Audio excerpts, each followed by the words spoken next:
A escolha correta da estrutura de dados para cada variável do meu projeto é um dos passos mais importantes que um desenvolvedor, ou seja, um programador em Python, deve ter em consideração.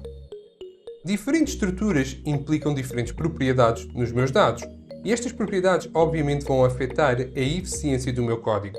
Em termos de eficiência, tipicamente nós falamos em dois domínios, no domínio da memória e no domínio do tempo de execução. Obviamente, estruturas de dados diferentes vão usar mais ou menos memória no meu computador e também vão ter tempos de execução também diferentes, que podem ser maiores ou mais curtos. Nesta videoaula vamos comparar listas e tuplas que, apesar de serem estruturas de dados bastante semelhantes, em termos de eficiência apresentam vantagens distintas. Vamos então iniciar a nossa videoaula. Vamos comparar listas e tuplas. E já sabemos que listas são sequências de elementos mutáveis e tuplas são sequências de elementos imutáveis. Por isso, se eu tiver um projeto em que eu tenho de alterar os elementos da minha informação, eu vou gravar esses elementos sempre sob a forma de uma variável do tipo lista. Porquê? Porque é a estrutura de dados de Python de sequências de elementos que tem mutabilidade e o critério da mutabilidade é o critério necessário para resolver esse projeto, esse conjunto de elementos. Contudo, frequentemente nas nossas vidas profissionais e académicas, nós vamos trabalhar com elementos que não precisam de ser modificados e temos de tomar uma decisão. Será que devo gravar esses elementos numa variável do tipo lista, que tem mais métodos e posso trabalhar mais aprofundadamente, ou devo gravar esses elementos numa variável do tipo tuple, que, apesar de ter menos elementos, é mais eficiente em Python? Nesta videoaula vamos então ver o lado da comparação da eficiência entre listas e tuples. E vamos ver inicialmente comparando através da sua memória utilizada e depois, no fim, comparando através do tempo necessário de execução para trabalhar com listas e tuples. E nesta videoaula já tenho aqui algum código preparado e tenho aqui a linha 2 por onde vamos começar. Existe um módulo em Python, que é o módulo sys, em que eu vou importar um dos seus métodos que é getSizeOf. E este método é capaz de me dizer a memória necessária que está a ser utilizada por uma lista ou por uma tupla. Ou seja, estou a utilizar o módulo sys para ter acesso ao seu método getSizeOf para saber a memória de uma determinada lista ou de uma determinada tupla, como eu quiser. Nós vamos falar deste método novamente na nossa secção 6, em que é uma secção dedicada a módulos. Depois, o que nós estamos aqui a criar na linha 5 são uma variável lista e uma variável tupla. Lista vai uma variável do tipo lista que vai ter 0 elementos, ou seja, é uma lista vazia, e tupla vai ser uma variável do tipo tuple, que é uma tupla vazia que não tem elementos. Vamos fazer print resultado na nossa consola, com alguns caracteres à direita para facilitar a identificação visual desta informação, e vamos representar o quê? Vamos representar, através do método getSizeOf, a memória da nossa variável lista definida em 5. E depois vamos utilizar o mesmo método getSizeOf para saber a memória da nossa variável tupla definida em 5, que são ambas, lista e tupla, estruturas de dados em Python que não têm qualquer tipo de elementos, por isso dizemos que são sem elementos. Vamos agora correr o nosso código para ver os principais resultados. E ao correr o nosso código vemos então o seguinte.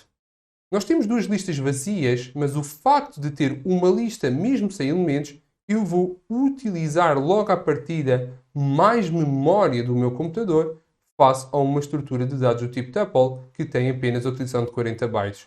Ou seja, a principal conclusão que temos tirado desta videoaula é que listas e tuples, logo à partida, as listas vão utilizar mais memória ao longo do meu código. Agora vamos comparar listas e tuplas em termos da sua memória, mas adicionando alguns elementos. Então, para esta videoaula temos o seguinte código. Vamos continuar a utilizar o módulo sys para ter acesso ao seu método getSizeOf. Estamos a criar lista e tupla como sendo uma lista vazia e uma tupla vazia. E agora tenho aqui uma variável EL, que quer dizer elementos, em que eu vou adicionar estes elementos à minha lista e também à minha tupla. E para fazer isto, vou ver o resultado 2 da nossa consola apenas com traços à minha direita, é uma representação visual, e vamos agora correr um statement for, em que vou utilizar a função range para criar um conjunto de números inteiros que vai de 0 até ao número total que eu tenho de elementos a ser adicionados. Por isso, x vai começar a ser 0, 1, 2, 3, por aí fora, até à posição final que nós temos que é o número de elementos da nossa variável EL. E, à medida que nós vamos identificando x, ou seja, vamos tendo x como sendo um número inteiro, o que eu vou fazer é uma concatenação à lista do elemento que está nessa posição e também uma concatenação à minha tupla através do elemento que está a ser identificado também nessa posição. Ou seja, nós vamos estar a concatenar elemento a elemento ao longo do nosso statement for. E temos aqui uma variável resultado, que é uma fstring, que vai-me dizer o número do elemento que foi adicionado, ou seja, neste caso vai começar em 1, porquê? Porque eu estou a fazer x mais 1, quando x é 0, eu vou começar no primeiro elemento, e para cada elemento eu vou estar a medir, vou estar a perguntar a memória da minha variável lista.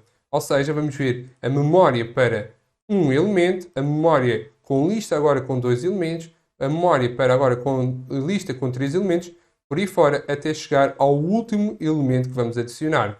E se vamos fazer isto para uma lista, também vamos fazer isto para uma tupla. Ou seja, vamos ver a memória de uma tupla apenas com um elemento, a memória de uma tupla com 2 elementos, a memória de uma tupla com 3 elementos, por aí fora, até chegar ao último elemento que queremos adicionar.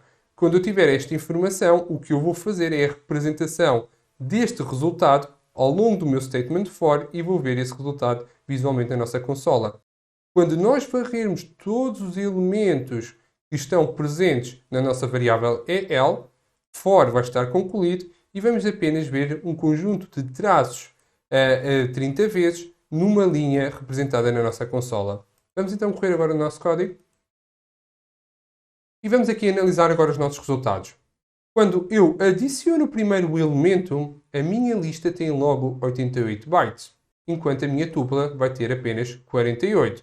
Ou seja, quando eu adiciono o elemento que é 0 à minha lista e também à minha tupla, logo à partida eu tenho uma lista com mais memória utilizada. Depois, quando eu adiciono o segundo elemento, ou seja, quando eu for adicionar A, eu tenho 2 elementos adicionados, a minha lista vai manter o número de bytes e a minha tupla vai ter 56 bytes de memória. Ou seja, apesar de lista ter mantido a sua memória, nós vemos que tupla mesmo assim continua a usar menos memória. E por aí fora, quando eu adicionar 2.1, ou seja, o terceiro elemento, tenho lista com 88 bytes, a nossa tupla subiu agora para 64 bytes.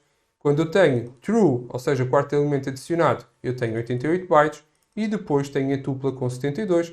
Quando adicionar o número complexo 4 mais 2j, eu agora tenho 5 elementos. A minha lista passou para 120 bytes e a minha tupla para 80 bytes. Ou seja, independentemente do número de elementos que eu estou a adicionar, a minha lista vai sempre ser maior em termos de memória face à minha tupla. Por isso, listas utilizam sempre mais memória face a tuplas e nós só estamos a fazer isto para adição até 9 elementos. Reparem se nós tivermos um cenário em que nós íamos adicionar, por exemplo, 1 milhão de elementos. E o que verifica-se aqui é o seguinte: se vocês repararem, as minhas tuplas estão a concatenar, estão a adicionar os seus elementos e está a haver um incremento, está a haver um aumento na sua memória de 8 em 8 valores. Contudo, em listas, eu estou a aumentar a sua memória em termos de 32 em 32 bytes, porque 4 vezes 8 é 32, ou seja, eu faço a adição de um primeiro elemento, mas deixo logo disponível mais 8 bytes para os próximos 3 elementos que vêm a seguir. Isto basicamente para dizer o seguinte, que listas começam com mais memória mesmo não tendo elementos, e à medida que eu vou adicionando elementos às minhas listas vão utilizando cada vez mais memória face a uma tupla. Por isso, quando eu comparo tuplas e listas em termos de memória, eu vou sempre preferir tuplas. Vamos então agora comparar uma tupla com uma lista de acordo com o seu tipo de execução. E para esta videoaula nos vamos focar apenas no tempo necessário para criar uma lista ou para criar uma tupla. E para fazer esta videoaula temos aqui um módulo, que é o módulo TimeIt, em que tem um método com o mesmo nome, TimeIt. Este método permite-me saber o tempo necessário para criar uma lista e também vai permitir para saber o tempo necessário para criar uma tupla. Esta é a terceira parte da nossa análise e vamos criar uma variável tempo lista e uma segunda variável que é tempo tupla. Tempo lista vai ser o tempo necessário para criar uma lista, ou seja, parênteses retos, no início e no fim, em que eu estou a passar todos os meus elementos. Eu sei que esta informação está sob a forma de uma string, porque timeit precisa que esta ação esteja sob uma forma de uma string. Mas o que nós estamos realmente a avaliar é o tempo necessário para começar uma lista, e por isso definimos uma lista, e adicionar estes elementos lá dentro na sua fase de inicialização. Este valor vem sempre em segundos e o que eu vou fazer é multiplicar por 1000 para ter a minha resposta em milissegundos. Tempo lista é um float e vou fazer um arredondamento a duas casas decimais. E o raciocínio da linha 5 e da linha 6 vai ser o mesmo para a linha 8 e para a linha 9. Só que na linha 8 e na linha 9 estou a analisar uma tupla, por isso vou criar uma tupla apenas e vou multiplicar por 1000 para ter esta informação em milissegundos. Sendo um float, vou arredondar também para duas casas decimais. Vamos ver na nossa consola resultado 3 com um conjunto de caracteres à direita, apenas para ajudar visualmente, e depois vamos ver a mensagem tempo de execução, em que vamos dizer o tempo de lista, ou seja, o tempo necessário que foi para criar uma lista com estes elementos, e também o tempo tupla, ou seja, o tempo necessário para criar uma tupla com estes elementos. Vamos então correr o nosso código. E vemos o seguinte, vemos que o tempo de execução da nossa lista foi 118.11 milissegundos e o tempo da nossa tupla é bastante inferior, foi apenas 22.33 milissegundos. A conclusão é bastante simples, é que mesmo para criar uma sequência de elementos, sempre que eu puder utilizar uma tupla, eu vou preferir utilizar uma tupla. Porquê? Porque vou necessitar de menos tempo para executar essa ação. Concluímos assim a nossa videoaula sobre tuplas e listas. E verificamos que tuplas são sempre mais eficientes. São mais eficientes porque necessitam de menos memória e são mais rápidas de serem trabalhadas. Por isso, se eu tiver um projeto em que os meus elementos não necessitam de mutabilidade, entre listas e tuplas, eu vou sempre escolher tuplas para gravar esses elementos. Na próxima videoaula, vamos ver uma nova estrutura de dados em Python, que é range. De facto, já falamos de range quando falamos de statements do tipo for, e vamos ver que range é simplesmente uma simplificação de uma tupla num caso bastante específico. Vamos continuar com o nosso videocurso.